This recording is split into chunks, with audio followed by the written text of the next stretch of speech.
read you, for a while, I don't know if you still do it, but kind of undertook these huge physical sort of quests every off season. Is that something that you still do?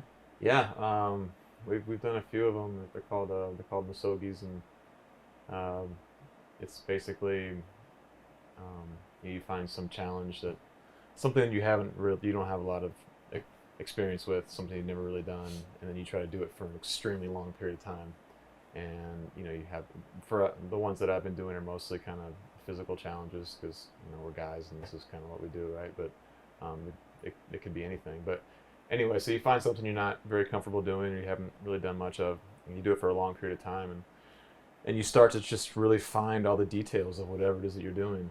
So the first one we did was this: we stand up paddleboarded. Me and some friends in Santa Barbara.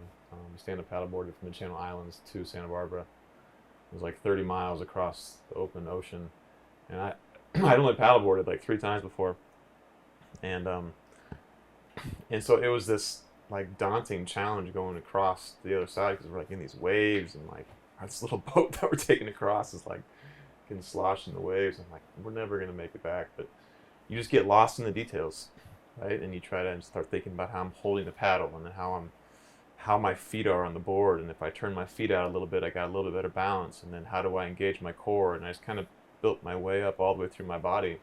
Where am I putting the paddle in the water? Where am I pulling it back out? Like what do I pull with this muscles? And you just kind of find everything in there, and then you become so focused on trying to create this perfect stroke that you forget about that mountain that the land that I'm trying to get to is it's so many miles away. If you focus on that, it feels like this daunting task. You get lost in trying to make this perfect stroke, and it still took a long time, but before you know it, you're actually getting somewhere.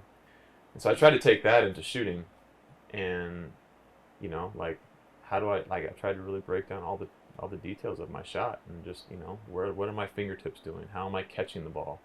What am I doing with the ball after I catch it? Like all things that I'd never really thought about before. Started kind of putting that into practice and really giving it a lot of thought, and it's created a lot of minor like tinkering with my shot, and I think it's made me better, but it's definitely kept me engaged with it all.